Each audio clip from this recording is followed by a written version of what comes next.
Welcome to the Karuna Life, the podcast where we explore the connection between spirituality and everyday life. I'm Gina Kitzmiller. I'm a professional intuitive, a Reiki Master Teacher, and a longtime spiritual seeker.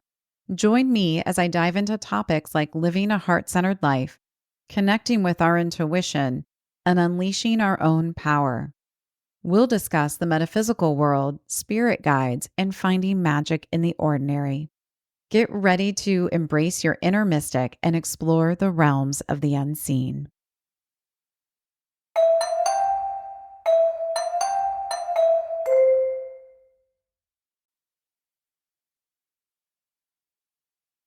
Welcome to the Karuna Life. I'm Gina Kitzmiller, and today we're going to talk about an interesting topic. We're going to discuss energy cords and how they affect the energy body. So we're going to discuss what energy cords are, why they happen, who they happen with, and what you can do to bring your body back into balance, because that's a really important piece and something that we really need to be doing on a regular basis. So we have a lot of information to cover, and let's get started. So when we talk about energy cords, the first thing I want to remind everyone is that you are more than your physical body. So if you think about it, you are really at the very essence a soul having a human experience in this human body. And what we're going to be talking about today is the energetic body. And if you've ever taken a yoga class, you may have seen a picture on the wall that describes the chakra system. Oftentimes, they'll show these bright colored discs to represent the chakra centers, and they align the spine. So that is part of what we're focusing on today, is the more subtle energy body and how that can become affected by energy cords or different energy connections that we have. When we talk about energy cords, sometimes these are called etheric cords, and they really happen on a multidimensional level, and they can happen in a variety of ways. So the way that I typically would explain it to a client or a Reiki student, and this is my belief, is that I like to see that we all are connected, right? Obviously, we have our energy field, our aura around us, and we are constantly coming into contact with other people and other energies around us. We're just not usually very aware of it. But if you think about it, you might have had a time where you met someone and you just didn't care for them. You didn't like their energy. And it wasn't really about what they said. There was just something that wasn't in resonance with you. That's the interaction or the interplay that can happen with the energy fields. You were reading something on a very subtle level that wasn't in resonance with your energy body. So I believe that in terms of energy cords, I like to say that we all have bonds of love that connect us to our loved ones, those that are here in the physical and those that are in spirit. And I always see those as these beautiful golden bonds that can't be broken because it's love. And yet we also have these other cords or threads, you might say, to other people, to other situations that may or may not be serving us. So obviously bonds of love are always healthy, but an energy cord is going to feel a little bit different. Oftentimes an energy cord is going to happen when there's an emotional charge around a situation or event or an exchange with someone. What I would say a really common way that sometimes a cord can happen is if you have an argument with someone. If you think about the energy behind that, it becomes very heated. You might say something that is hurtful, right? That can be that energy coming out. That's an energy cord directed at someone else. And I want to be really clear. This really goes both ways. People can throw energy cords to us, and we often throw energy cords to other people. I would say some of the common emotions that happen around energy cords can be things like anger, a desire to control or manipulate someone. They can be thrown out of worry or anxiety, or something like jealousy or revenge. So if you think about situations that have happened, maybe energies that have been directed at you, those are the things that can tend to lead to an energy cord. So what does an energy cord do? My guides gave me an interesting analogy for this when we were discussing cords, so I thought I would share it with you. What they said is that really energy cords have to do with self power and the solar plexus, which is the chakra that is just above the navel. I like to see the solar plexus chakra as a beautiful, brilliant yellow sun. This is kind of the engine, so to speak, of the car. Well, what happens is if someone throws an energy cord to me, they actually hook into that chakra and they begin to pull energy from me. So it can begin to make me feel a little bit off balance. And my guide said really the way they would describe it is that when they hook into the energy system or the engine, it's like someone is siphoning gas from your car. So if you think about your energy body, your physical body merged together, this is our vehicle. It's how we get around in the world. Now someone is hooked in and they are siphoning gas from us. So really what it's doing is depleting our life force.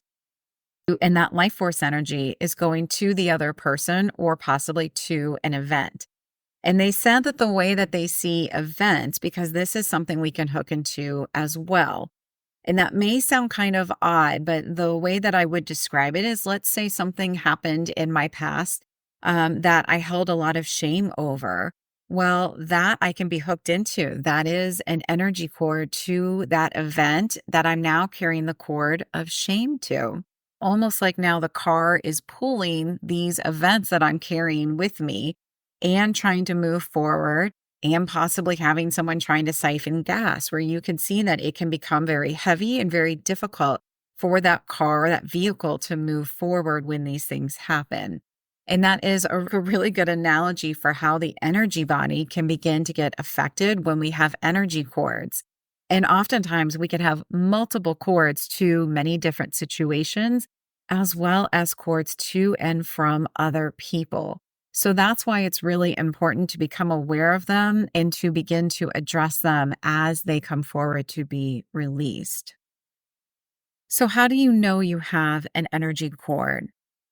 Well, it's interesting to me is that oftentimes if I'm working with a client, and usually where I tend to sense cords, and they can be anywhere, but one of the most common areas that I tend to see it is at that solar plexus, right above the navel, oftentimes hooked into the side, like right where your ribs are. You might sometimes feel cords hooked into the back.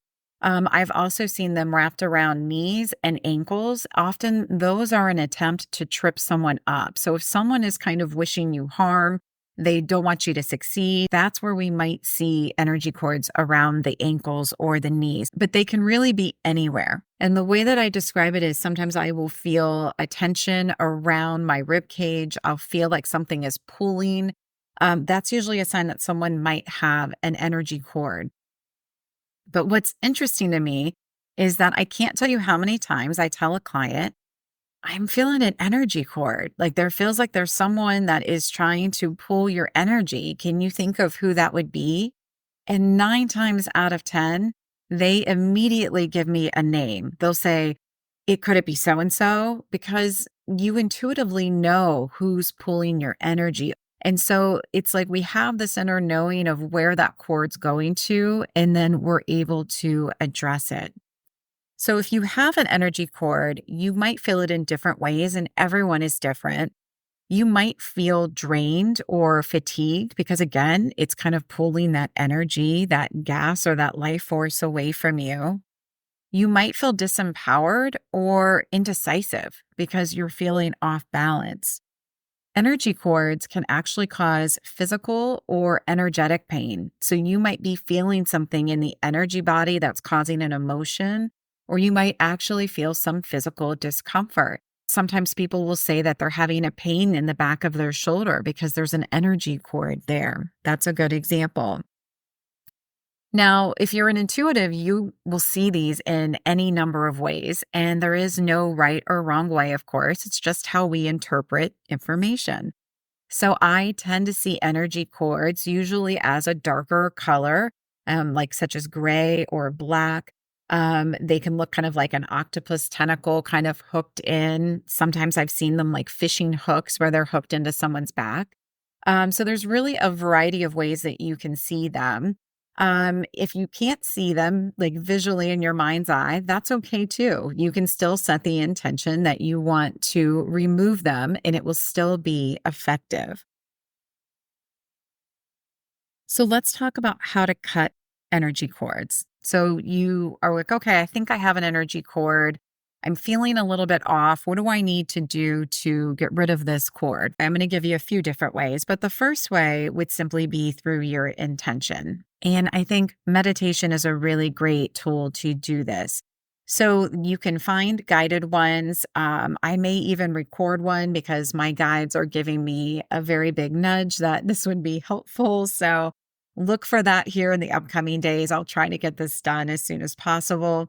But really sitting in meditation and using your imagination and your intention to cut the cord.